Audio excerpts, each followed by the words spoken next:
नमस्कार, मैं हूं संजय शर्मा। आप देख रहे हैं 4 PM न्यूज नेटवर्क। मेरी समझ में तो ये नहीं आता कि हमारे आदरणीय प्रधानमंत्री जी ने ट्रम्प साहब की कौन सी भैंस खोल ली है। आए दिन ऐसी शतरंज बिछाते हैं, ऐसा चौसर खेलते हैं कि हमारे प्रधानमंत्री जी पसीने पसीने हो जाते हैं। जब से भारत और पाकिस्तान के बीच जो झड़प हो रही थी, जिसको युद्ध का नाम दिया गया, युद्ध नहीं था वो, लेकिन ये कहा गया कि युद्ध विराम मैंने कराया, ट्रम्प साहब ने ट्वीट कर दिया। उसके बाद से लगातार भारत में ये मांग उठती रही, तमाम लोग करते रहे कि प्रधानमंत्री जी जवाब दीजिए। हकीकत क्या है कि प्रधानमंत्री जी मौन हो गए, जवाब नहीं दिया। लेकिन जब पानी सिर के ऊपर से निकल गया, जब पाकिस्तान के सेना प्रमुख को, मुनीर को लंच पे बुला लिया ट्रंप साहब ने, तो लगा कि अब तो मामला गड़बड़ हो गया। विदेश मंत्रालय प्रवक्ता है, उन्होंने कहा कि आधे घंटे मोदी जी ने ट्रंप साहब को सुनाई है कि आपने कोई समझौता नहीं कराया, हमने आपसे कोई युद्ध की बात नहीं करी। लेकिन साहब, फिर साहब आधे घंटे तक बात क्या करी? देश पूछ रहा है, कौन सी कहानी सुनाई, कौन सी कहानी बताई, सुनी या सुनाई। और जैसे ही ये बयान आया, ट्रंप ने फिर गोला दाग दिया, कहा कि मोदी जी शानदार आदमी है, मैं पाकिस्तान को बहुत प्यार करता हूं, मुनीर साहब को मैंने लंच में बुलाया। और कहा ट्रंप ने कि हमने पहले मोदी से बात करी, फिर मुनीर से बात करी। एक झटके में आतंकियों के सरगना मुनीर को उन्होंने मोदी के साथ बराबर स्तर पर खड़ा कर दिया। मुझे लगा कि 15 मिनट के अंदर मोदी जी ट्वीट करके जवाब देंगे, आप झूठ बोल रहे हो, लेकिन सन्नाटा। कौन सा डर है मोदी जी को, कौन सा डर है भारत सरकार को, जो ये बता नहीं पा रहे कि कहानी है क्या, किस चीज की, हमारी कौन सी दुखती नस है अमेरिका पे, जो हम बता नहीं पा रहे हैं कि आधे घंटे तक क्या बात करी और क्या कारण है कि हमारी विदेश नीति इतनी फेल हो गई कि आजादी के बाद से पहली बार इतना अपमानित होना पड़ रहा है कि हम जिसको आतंकी कह रहे हैं, उसके सेना प्रमुख को अमेरिका का राष्ट्रपति लंच करा रहा है। हमारे प्रधानमंत्री ने तो सब कुछ ताप पे लगा के कह दिया था कि अब की बार ट्रंप सरकार, और पता नहीं ट्रंप क्यों बेइज्जती कर रहे हैं, और पता नहीं हमारे मोदी जी इतना क्यों बेइज्जत हो रहे हैं। G7 का फोटो वायरल हो रहा है, पीछे खड़े हुए हैं मोदी जी सेकंड लाइन में। पिछली बार आगे फोटो में वीडियो में आए थे तो पूरे भक्तनियों ने, नोएडा चैनल के एंकरनियों ने सिर आसमान पर उठा लिया था, आसमान सिर पर उठा लिया था, कहा था कि देखिए ये है हमारे विश्व गुरु, ये नेतृत्व कर रहे हैं। लेकिन अब खामोश है। क्या मुनीर को बुलाने की, मुनीर को लंच पे बुलाने की कहानी क्या थी? मैं आज आपको देश के उस पत्रकार के पास लेके चल रहा हूं, जिनको पत्रकारिता का विकिपीडिया कहा जाता है, जो दूरदर्शन, संसद टीवी, राज्यसभा टीवी, आज तक तमाम टीवी चैनलों के बेताज बादशाह रहे हैं। रेडियो से लेके प्रिंट मीडिया तक लेके बेताज उन्होंने रिपोर्टाज किए हैं, लेख लिखे हैं, संपादकीय लिखे हैं, तमाम किताबें लिखी हैं। कोई विधा ऐसी होगी शायद जिसमें वो हुनरमंद ना हो, एक अभिभावक की तरह ना हो। आप समझ गए होंगे मैं राजेश बादल जी की बात कर रहा हूं। आज राजेश बादल जी से मैंने जो बातचीत की है, वो ऐसे ऐसे खुलासे लाएगी कि आपका दिल दहल जाएगा। क्या तेहरान पर परमाणु बम गिराने की तैयारी है? इस एक खुलासे ने पूरे दुनिया में सनसनी फैला दी है। राजेश जी के पीछे क्या रणनीति बना रहे हैं, मैं आपको राजेश जी के पास लेके चलता हूं। पहले अनुरोध है, चैनल को सब्सक्राइब करिए, ज्वाइन करिए, फिर चलते हैं हम राजेश बादल जी के पास। 4 PM न्यूज नेटवर्क में स्वागत है राजेश बादल जी आपका। ना जाने कितने दिन हो गए, ट्रंप 15वीं 16वीं 17वीं बार कह चुके कि मैंने भारत और पाकिस्तान की युद्ध मैंने रुकवाया, मैंने बात की। पूरा विपक्ष, पूरा देश कह रहा था कि भाई मोदी जी आप इसका जवाब क्यों नहीं देते, ये आदमी क्या सच कह रहा है, झूठ कह रहा है। और लोगों को यकीन यही हुआ कि चूंकि युद्ध रुकवाने का जिस समय बिल्कुल उफान पे था, लोग डर रहे थे कि आज की रात क्या होगा। खासतौर से जम्मू और पुंछ के लोग, पुंछ में बड़ी संख्या में भारत के लोग मारे गए थे, सैनिक भी मारे गए थे। तो लोग रोज लगता था कि अब क्या होगा। अचानक ट्रंप का ट्वीट आता है कि मैंने दोनों देशों में बात करके युद्ध रुकवा दिया। तो युद्ध रुकवाने की घोषणा ना पाकिस्तान ने करी, ना भारत ने करी, ट्रंप ने करी। उसके थोड़ी देर बाद दोनों देशों ने कहा सीज फायर हो गया। तो कहीं ना कहीं लोगों को लगा कि बात तो ट्रंप सही कह रहे हैं। लेकिन भारत में लगातार ये डिमांड होती है कि बताओ तो मोदी जी सच क्या है, संसद का सत्र बुलाओ, सर्वदलीय बैठक बुलाओ, देश को तो बताओ। और क्या वास्तव में भारत और पाकिस्तान के बीच हमने तीसरे देश की मध्यस्थता स्वीकार कर ली? लेकिन सरकार की तरफ से कोई जवाब नहीं आया। लेकिन जब आज पानी सर से ऊपर चला गया, जब पाकिस्तान के सेना के प्रमुख को ट्रंप ने लंच पर बुला लिया, तो सोशल मीडिया पर लहर शुरू हुई कि हमारे प्रधानमंत्री को तो चाय तक ना पिलाई, और जो आतंकी देश है उसके सेना प्रमुख को ट्रंप ने लंच पे बुला लिया। कितनी बड़ी बेइज्जती कर दी। तब विदेश मंत्रालय के प्रवक्ता सामने आते हैं और कहते हैं कि मोदी जी ने ट्रंप से बात करी 30 मिनट 35 मिनट, दो टूक सुनाई। बस चैनल तो और से आगे आके कि मोदी जी ने ट्रंप को हड़का दिया वाले भाव में आ गए और कहा कि भाई युद्ध की कोई बात हमारी नहीं हुई थी, वो तो हमने सीधा पाकिस्तान के अनुरोध पर सीधा बात करी थी, बीच में कहीं नहीं आए थे ट्रंप। ये मोदी जी ने ट्रंप को बता दिया, ये एक अफसर ने कहा। लेकिन ट्रंप चाचा तो उससे भी आगे निकले। थोड़ी देर बाद फिर ट्वीट आ गया कि मैं, मोदी जी शानदार आदमी है, मैं पाकिस्तान को प्यार करता हूँ, मुनीर बहुत अच्छे आदमी है। पहले मैंने मोदी से बात करी, फिर मैंने मुनीर से बात करी और युद्ध रुकवा दिया। यानी उसने मोदी को और मुनीर को फिर एक प्लेटफॉर्म पर ला दिया, वहां के प्रधानमंत्री को नहीं, वहां के सेना प्रमुख को, जिसने भारत के इतने मासूमों को मरवा दिया, जिसको पहलगाम में आतंकियों का जो हत्याकांड हुआ उसके पीछे मुनीर का नाम आता है कि मुनीर के इशारे पे हुआ, उसको ट्रंप ने लंच को बुलाया और ये साफ ऐलान कर दिया कि भाई मैंने मोदी से और मैंने मुनीर से बात करी, दोनों से रुकवा दिया। मुझे उम्मीद थी कि 1 घंटे के अंदर ट्रंप का इस जवाब भारत की तरफ से आएगा। प्रधानमंत्री मोदी खुद कहेंगे कि आप झूठ बोल रहे हो, आपने मुझसे युद्ध के रोकने की कोई बात नहीं की थी। लेकिन फिर सन्नाटा छा गया। ट्रंप से इतना डर क्यों लगता है मोदी जी को? आपको क्या लगता है ये खेल क्या है? ट्रंप कौन सा खेल खेलने जा रहे हैं? बच्चों का गुड्डा गुड़िया का खेल है, ये कुछ भी बोल दे रहे हैं। मुनीर को लंच में बुला लिया। भारत की इससे ज्यादा अपमानजनक स्थिति मुझे नहीं लगता कि आजादी के बाद से कभी हुई। कभी इतने हम कमजोर नजर आए। राजेश जी, आप बड़े अनुभवी आदमी हैं, आपने इंदिरा गांधी का दौर देखा है, आपने कई युद्ध की खबरें लिखी हैं, आप मुझसे 1000 गुना बेहतर जानते हैं। जरा मुझे समझाइए, मुझे तो वो इंद्राणी मुखर्जी वाला केस समझ में नहीं आ रहा है कि किसका बेटा किसका पति, कौन क्या कहानी। ट्रंप तो ऐसे गुत्थी उछाल जा रहे हैं, भारत सरकार कुछ बोलकर राजी नहीं है। खेल क्या है, आप मुझे समझाइए। धन्यवाद संजय। देखिए, एक तो राजनीति में जो कहा जाता है वो किया नहीं जाता, और जो किया जाता है वो कहा नहीं जाता, और जो दिखाई देता है वो हर सच नहीं होता, और जो सच होता है वो दिखाया नहीं जाता। तो एक तो चीज आप ये याद रखिए। और अब मैं इस प्रश्न का उत्तर थोड़ा सा लंबा होगा, क्योंकि ये केवल भारत के संदर्भ से नहीं है। आसिम मुनीर का जाना, मोदी जी का टेलीफोन से बात करना, और ईरान इजराइल का संघर्ष, इन तीनों में एक अंतर संबंध है। 1871 में जर्मनी में एक शासक होता था, वो कहा जाता था, उसका नाम था बिस्मार्क। उसके बारे में संजय ये कहा जाता था कि वो 5 गेंदों से एक साथ खेलता है। अब 5 गेंदों में से 3 गेंदें हवा में रहती हैं। तो ट्रंप साहब भी अपने यही कोशिश करते हैं कि वो 5 गेंदों से खेल के बिस्मार्क की बराबरी करें। अब ये 5 गेंदें कौन सी हैं? एक, अमेरिका फर्स्ट; दूसरा, अमेरिका के बिजनेस; तीसरा, देशों को लड़ाना; चौथा, देशों को धमकाना, युद्ध कराने की स्थिति पैदा करना और उनमें युद्ध विराम कराना; और पांचवा है, दुनिया में अपना रौब बनाए रखना। ये 5 गेंदें हैं उनके पास। इनमें से जब उनकी मर्जी होती है वो 3 गेंदें हवा में रख देते हैं और वो 2 गेंदें अपने हाथ में रखते हैं। ये कुल मिलाकर के ये कहानी उसका सारांश है। अब मैं अभी मोदी जी के इस बात का, देखिए, आपने अगर पढ़ा हो तो उसकी कहानी ये भी है कि ट्रंप ने कहा कि मोदी जी आप आइए, कनाडा से जब लौटें तो यहां से होते हुए जाइए। और मोदी जी ने मना कर दिया कि नहीं, मेरे पूर्व निर्धारित कार्यक्रम हैं तो मैं नहीं आऊंगा। मेरा ख्याल है ये ठीक ही हुआ, क्योंकि अगर वहां जाते तो शायद और ज्यादा अपमानित होना पड़ता। आसिम मुनीर को उन्होंने भोजन पर बुलाया था और आसिम मुनीर के सामने क्या बात होती, कई सारी चीजें। अब मैं इसका जो रिश्ता जोड़ता हूं वो ईरान इजराइल से जोड़ता हूं संजय जी। बहुत ही दिलचस्प मामला है ये, जो शायद अभी संसार उस तरफ ध्यान में नहीं ला रहा है।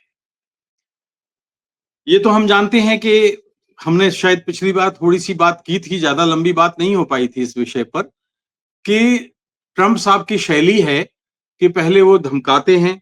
जैसे उन्होंने पहले रूस को धमकाया, रूस ने खारिज कर दिया। यूक्रेन को धमकाया, फिर कहा कि खनिज संपदा हमें सौंप दो, तुम्हारी आधी खनिज संपदा पर हमारा अधिकार है। यूक्रेन ने मना कर दिया तो उसके ऊपर शिकंजा कस दिया। अंततः यूक्रेन को समर्पण करना पड़ा। इसके बाद उन्होंने भारत को धमकाया पहलगाम के संबंध में कि हम तुम्हारे साथ कारोबार रिश्ता छोड़ देंगे, तोड़ देंगे। और अंत में ये हुआ कि ये संधि विराम हो गया। कूटनीति में बहुत सारे सच सामने नहीं आते।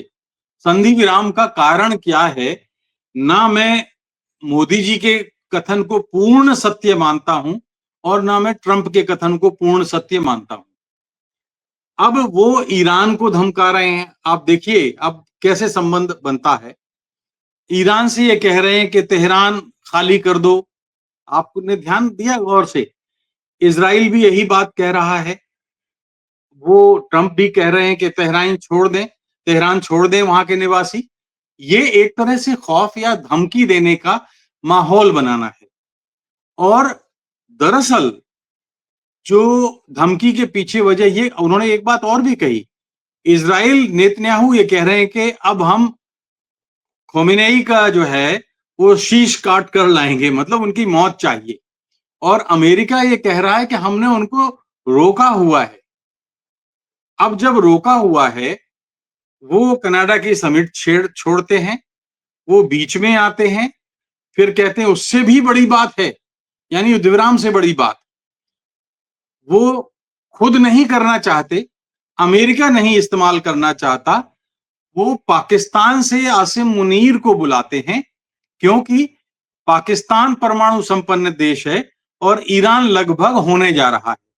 तो खुद को दूर रखते हुए दुनिया को दिखाने के लिए ये भी एक डर की एक और कड़ी है कि संभव है, चूंकि पाकिस्तान और ईरान के संबंध अच्छे नहीं हैं, ईरान शिया बाहुल्य देश है, पाकिस्तान सुन्नी बाहुल्य देश है, तो उन्होंने एक तीर से दो निशाने किए। एक निशाना तो ये कि आसिम मुनीर के जरिए हो सकता है, ये डर फैलाने की कवायद है कि वो जो है हो सकता है पाकिस्तान का एक परमाणु बम तेहरान पर गिराएं, क्योंकि तेहरान के लिए ही माहौल बनाया जा रहा है। लेकिन वो अपना वो बम नहीं दे रहे हैं जो 13,600 टन का है और जिसके जो यूएसबी 2 स्ट्रेटजिक विमान है, वो नहीं दे रहे हैं इजराइल को, क्योंकि अगर उन्होंने वो दे दिए तो उन्हें खामेनेई का ठिकाना पता है। अगर ये 2 बम गिरा दिए तो खामेनेई जी निपट जाएंगे, इसमें कोई शक है नहीं। ठीक है, तो अब ये एक तो पाकिस्तान को मैसेज दे दिया। दूसरा आप देखिए कि इजराइल की पीठ पर रखकर ईरान पर अटैक कर रहे हैं ट्रंप, और चीन ने पहले दिन से इजराइल के हमले की निंदा की है। तो चीन के लिए भी उसमें एक बड़ा संदेश छिपा हुआ है, एक बड़ी कहानी ये है। लेकिन मैं बात कर रहा हूं कि जिस ओर लोगों का ध्यान नहीं जा रहा है, देखिए अमेरिका क्या करता है। संजय भाई, बांग्लादेश में शेख हसीना को जब सरकार हटाया तो उन्होंने कहा कि अमेरिका ने उनकी सरकार गिराई, और लंदन में बैठी बेगम खालिदा जिया को बांग्लादेश आने दिया।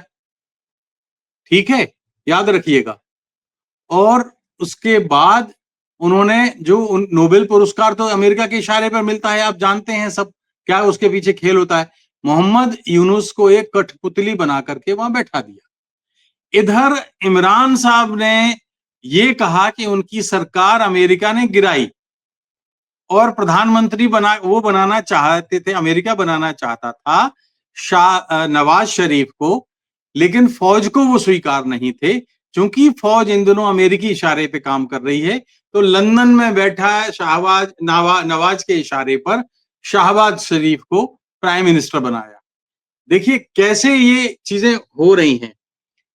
कनाडा में उन्हें मार्क कार्नी को बनाना था, इसलिए उन्होंने कनाडा के ट्रंप, चूंकि वो सुन नहीं रहे थे, तो उन्होंने बयान दिया कि कनाडा हमारा 51वां राज्य हो जाए और राज्य गवर्नर बन जाएगा अमेरिका का, और इस तरह से वो मार्क कार्नी को ले आए। अब देखिए इराक, अगर आपको पुराना याद है तो इराक के मामले में भी इन्होंने ऐसा ही किया था। तो ये ट्रंप की कार्यशैली है। अब जो कहानी है जिसकी तरफ दुनिया का ध्यान नहीं जा रहा है, मैं आपको बताता हूं। ईरान में 1979 तक, 1979 तक राजा साहब राज करते थे, अहमद रजा पहलवी। वो बड़े मॉडर्न किस्म के राजा थे, डेमोक्रेटिक थे, और धर्मनिरपेक्ष थे। आप ताज्जुब करेंगे, वो कहते थे कि ये धर्म हरम इस्लाम फिस्लाम सब फालतू की बातें। तो खोमेनी ने, इनके पिताजी ने, आयतुल्ला खोमेनी ने आंदोलन छेड़ा और अंततः उन पहलवी साहब को, राजा साहब को वापस भागना पड़ा। वो आज 44 साल से कहां छिपे हुए हैं? अमेरिका में। और अमेरिका में रह करके खोमेनी की सरकार का विरोध कर रहे। अब संभव है दो चीजें, कि अहमद रजा पहलवी साहब को, राजा साहब को अमेरिका खुद वहां प्लांट करना चाहता है, इसलिए वो सरकार नहीं गिरा रहा है, ना ही वहां पर ये बम गिरा रहा है, इसलिए कि समूचे इस्लामिक जगत में हो जाएगा। तो एक तो थ्योरी ये निकल रही है, जो मैं समझता हूं कि ये एक इंपॉर्टेंट बात है, कि राजा जो है वहां पे वापस जा सकता है, इसलिए क्योंकि आपको याद है समर्थन में इजराइल के नेतन्याहू ने कहा था कि इजराइल की जनता, ईरान की जनता, अब इस शैतानी शासन को उखाड़ फेंको। आपको याद है? तो उसका इशारा यही था कि दरअसल अमेरिका ने आज कहा है ट्रंप ने कि जो अमेरिका करने जा रहा है उसका इलाज सिर्फ, उसकी जानकारी सिर्फ अमेरिका को है। तो हो सकता है कि पहलवी साहब को वहां दोबारा प्रतिष्ठित करने की योजना हो। एक तो ये है, क्योंकि अब खोमेनी को इतना निर्बल कर दिया है। देखिए उन्होंने, हम जब पहलगाम की बात करते हैं और हम जब पाकिस्तान को सबक सिखाने की बात करते हैं, तो हम आतंकी ढांचे नष्ट करते हैं, हम वहां से आतंकवादियों को रास्ता निकल जाने देते हैं, क्योंकि 12-13 दिन लग गए थे। लेकिन इजराइल क्या करता है कि इजराइल अमेरिका के इशारे पर खोमेनी के आसपास जो वहां के टॉप मिलिट्री कमांडर हैं उन सबको उड़ा देता है। पहली पंक्ति की लीडरशिप को उड़ाता है, दूसरी पंक्ति की लीडरशिप को उड़ाता है, तीसरी पंक्ति के लीडरशिप को उड़ाता है, परमाणु वैज्ञानिकों को उड़ाता है। क्या हम पहलगाम के बाद भारत के खिलाफ जहर उगलने के लिए आसिम मुनीर पर यह कार्रवाई नहीं कर सकते थे? कर सकते थे। जाहिर है अप्रत्यक्ष रूप से हमारे ऊपर कोई दबाव था। मैं बार बार अंडरलाइन करके कह रहा हूं कि पाकिस्तान की सेना इस वक्त अमेरिका की गोद में बैठी हुई है और चीन का पाकिस्तान से अब मोहभंग हो रहा है।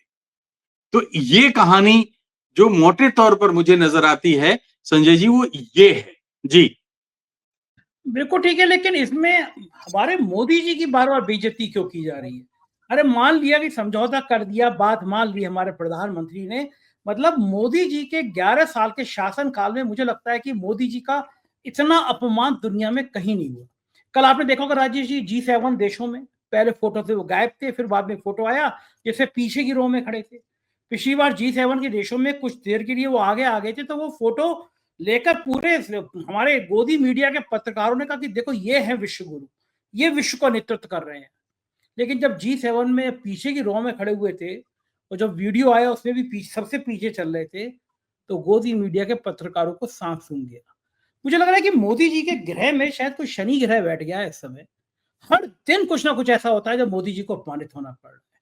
देखिए ट्रंप एक तरह की ब्लैकमेलिंग पे आ गए। मोदी जी ने क्या नहीं किया भैया? कोई शासक किसी दूसरे देश में जाके ये नहीं कहता कि अब की बार ट्रंप सरकार। हमारे मोदी जी ने वो भी किया, अब की बार ट्रंप सरकार। सारे नियम कायदे कानून ताक पे रख दिए, नैतिकता ताक पे रख दी, नारा लगा दिया। कई बार का माई फ्रेंड डोनाल्ड ट्रंप। ये ट्रंप जी छांट छांट के हमारे लोगों को हथकड़ी बेड़ी लगा के भेज रहे हैं, हमारे छात्रों की पिटाई कर रहे हैं। उसके बाद मोदी जी की रोज, आप सोचिए कि वो जो कह के आए थे कि इससे भी बड़ा करने जा रहा हूं, तो प्लानिंग तो ये थी कि मुनीर को और मोदी जी को एक डाइनिंग टेबल पे साथ में उठा लेते। वो तो मोदी जी की तकदीर काम कर गई, उन्होंने मना कर दिया, वरना जहाँ जाते और कहते बैठ के खाना खाओ, तो मोदी जी बेचारे क्या करते, अमेरिका में मना कर पाते, तो रही से कहीं भी इज्जत लुट जाती। लेकिन सवाल यह कि एक काम तो कर दिया उसने, मुनीर को, मोदी को दुनिया की नजर में बराबर कर दिया। ट्रंप ने कहा कि मैंने मोदी से बात करी, शानदार आदमी है, पाकिस्तान को मैं प्यार करता हूँ, मुनीर को बात कर दी। तो मोदी बनाम मुनीर, ये जो तस्वीर ट्रंप ने पेश कर दी पूरी दुनिया में, क्या आपको लगता है 11 साल में मोदी की इससे ज्यादा, मोदी जी की इससे ज्यादा साख कभी खराब हुई है? संजय भाई, दो बातें हैं। पहली बात तो ट्रंप साहब ने बिल्कुल सच कहा कि वो पाकिस्तान को प्यार करते हैं, क्योंकि 1947 से आज तक का इतिहास उठाइए, अमेरिका ने पाकिस्तान को प्यार करने के ढेरों सबूत दिए। उनका हनीमून तक नहीं टूटा कभी। और आपको याद होगा, हमने पिछली बार ये बात की थी कि जो भारत की कामयाब विदेश नीति थी, जो लगातार भारत को ऊंचे ले जा रही थी, अचानक भारत जब उस नीति से विचलन करता है, डेविएट होता है, तो भारत की स्थिति खराब होती है। और अतीत में उदाहरण ऐसे हैं कि जब जब भी सरकारों ने, चाहे वो वीपी सिंह की सरकार रही हो, या चाहे वो 96 से लेकर 99 का दौर रहा हो, या उसके बाद अब का जो दौर है वो है। देखिए, विदेश नीति हमारी थी। हम अगर विदेश नीति को का पालन करते तो हम G7 के दोस्त तो मेंबर तो हैं नहीं। हमें क्यों जाना चाहिए था वहां? मार्क कार्नी के निमंत्रण पर हमें क्यों जाना चाहिए वहां, जबकि वहां हमारे साथ वो सलूक होना चाहिए जो हमारे स्वाभिमान से मेल नहीं खाता। तो अव्वल तो ये गलती हुई हमारे विदेश नीति के निर्धारकों से कि हमें कनाडा नहीं जाना था, राइट। दूसरी गलती ये हुई कि अगर आप चले गए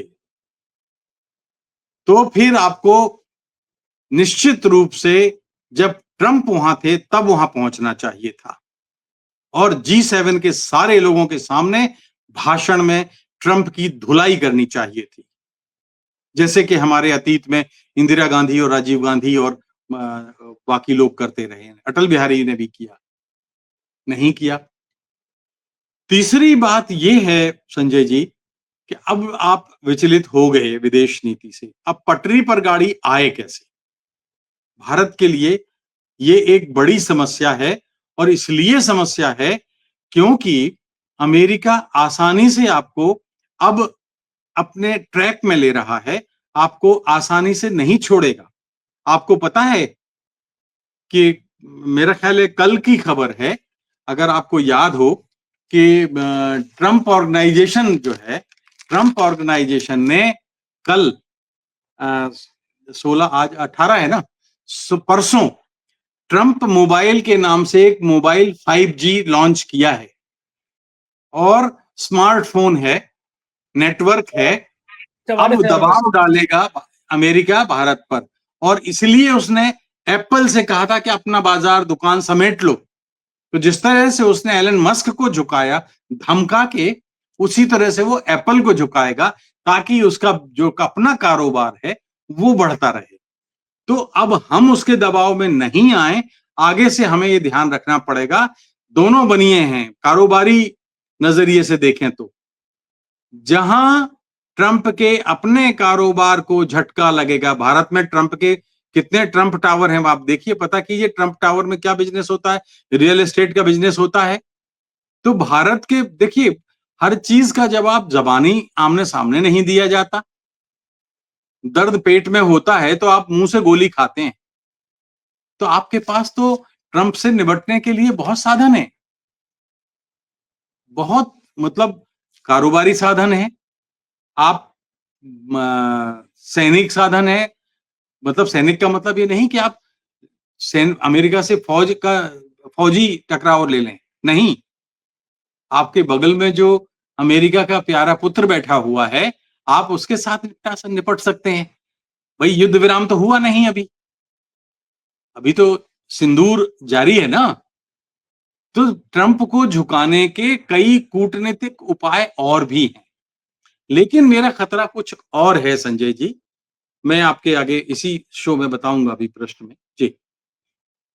आपने कहा कि व्यापारिक समझौते, एक तस्वीर वायरल हो रही है मुकेश अंबानी और ट्रंप की हाथ मिलाते हुए, और खबर वायरल हो रही है कि मोदी जी की प्यारे अंबानी ने ट्रंप की कंपनी से रियल एस्टेट के बारे में या किसी और कंपनी के एसोसिएशन के संग पार्टनरशिप की है। मुकेश अंबानी पहले भी गए थे विदेश में, जब ट्रंप आए हुए थे तो सऊदी में मुकेश अंबानी भी पहुंचे थे। तो ये कहानी कुछ समझ में नहीं आ रही। ट्रंप मोदी की बेइज्जती कर रहे हैं, मोदी के दुलारे मुकेश अंबानी हाथ मिलाने पहुंच रहे हैं ट्रंप से। ये ये गालमेल है क्या? सब पैसा है। बाप बड़ा ना भैया, सबसे बड़ा रुपया। लेकिन बाप बड़ा ना भैया, सबसे बड़ा रुपया तो है, मगर उससे भी बड़ा रुपया का बाप ट्रंप है। आप मान लीजिए मुकेश अंबानी, पर्दे के पीछे आपने मुकेश अंबानी को बहुत समर्थन किया होगा, हम सच नहीं जानते। अदानी को भी किया होगा, हम नहीं जानते। कई और उद्योगपतियों को भी लाभ भारत सरकार ने दिलाया होगा, शायद अमेरिकी बाजार दिलाया हो, शायद अमेरिका में कुछ और नए काम दिलाए हों। ट्रंप पर उनके पिताजी भी भरोसा नहीं कर सकते। जिस दिन ट्रंप ने मुंह खोल दिया और ये बता दिया कि अंबानी के लिए ये किया, अदानी के लिए ये किया, फलाने के लिए ये किया, ढिमाके के लिए ये किया, और इन सब के लिए इन्होंने मिस्टर एक्स ने, मिस्टर वाई ने, मिस्टर जेड ने सिफारिश की, उस दिन आपकी विदेश नीति कहां रह जाएगी? ये प्रश्न इस बात का है जी। और ये बात सब जानते हैं कि ट्रंप ऐसा कर सकते हैं, कभी भी कर सकते हैं। तो मोदी जी को ट्रंप पर डर कोई नहीं भरोसा लगता? नहीं कर सकता भाई। और दूसरा मैं एक बात बताऊं, लेकिन एक और बात बताता हूं, बड़ी इंटरेस्टिंग। एक तरफ हम अपने देश की बात करते हैं कि हम विदेश नीति से विचलन कर गए, क्योंकि शायद जवाहरलाल नेहरू का चेहरा पसंद नहीं है, शायद उनकी नीतियां पसंद नहीं है, शायद इंदिरा गांधी का नाम पसंद नहीं है, शायद उनकी नीतियां पसंद नहीं है। लेकिन देखिए, डोनाल्ड ट्रंप के पहले कौन थे राष्ट्रपति? जो बाइडेन थे।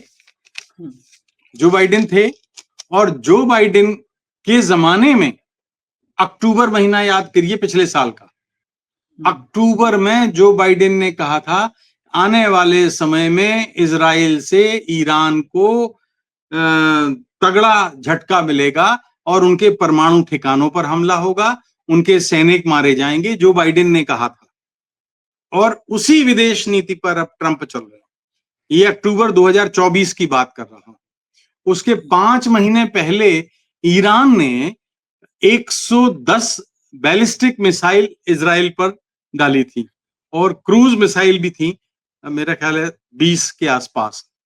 तो एक देश वो है अमेरिका, जो डेमोक्रेटिक और लिबरल जो भी आपस में उनके झगड़े हैं, उन झगड़ों को भूलकर देश की विदेश नीति को एक बना के रखता है, आगे रखता है। उसी नीति पर तो ट्रंप अमल कर रहे हैं, जो बाइडेन के पास जो लिखा होगा ब्लू बुक में, तो उसी पर ट्रंप अमल कर रहे हैं और आगे भी करेंगे। आप देखिए, ईरान में जो चीजें चल रही हैं, जब तक खामेनेई हैं तब तक तो यही चलेंगी। लेकिन जब रजा पहलवी, राजा साहब आ जाएंगे, अगर वो चूंकि उदार लिबरल डेमोक्रेटिक हैं, तो वो इस कंजर्वेटिव नीतियों को बदलेंगे। तो मैं ये कहना चाहता हूं कि जब पाकिस्तान की तो कोई विदेश नीति है नहीं। शासक आता है, शासक बदलता है और नीति बदल जाती है। आर्मी का जनरल बदलता है और नीति बदल जाती है।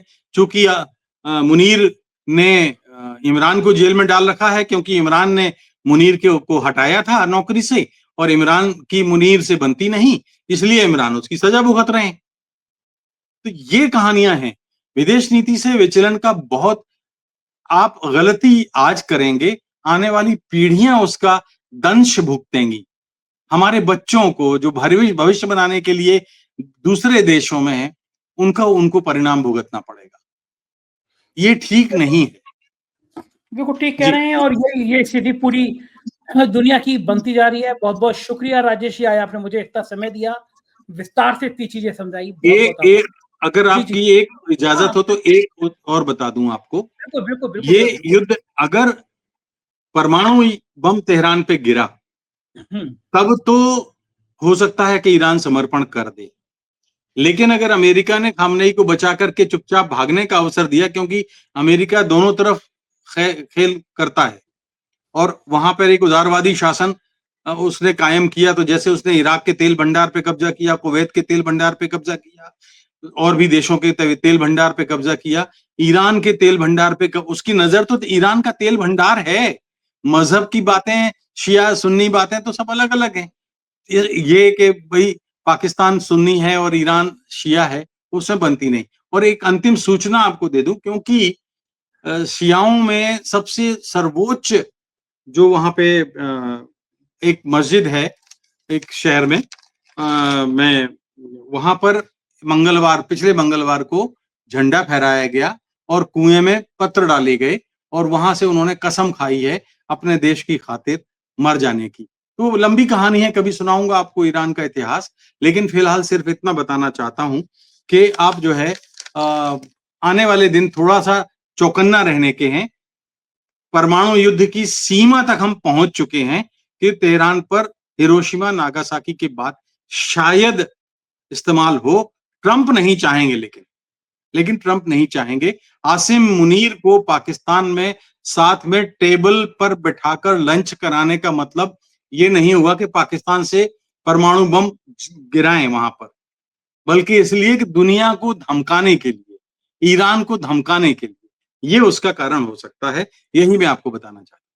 बिल्कुल ठीक बात है, बड़ी महत्वपूर्ण बात बताई। और ईश्वर करे कभी ऐसा ना हो कि कोई देश इस हद तक चला जाए। युद्ध हमेशा विनाश की तरफ ले जाते हैं, कभी कभी किसी का भला नहीं करते। बहुत बहुत शुक्रिया Rajesh ji, thank you sir. तो ये थे राजेश बादल जी। आपने सुना होगा क्या बेहतरीन जानकारी है विदेश नीति की। आप भी इससे लाभान्वित होंगे। हम बहुत जल्दी उनके संग एक और विशेष चर्चा करेंगे जिसपे ईरान इजराइल की अंदरूनी कहानियों की बात सामने आएगी। अगर आपको बातचीत पसंद आई हो तो चैनल को सब्सक्राइब और ज्वाइन करने के साथ कमेंट जरूर कीजिएगा। शुक्रिया, थैंक यू।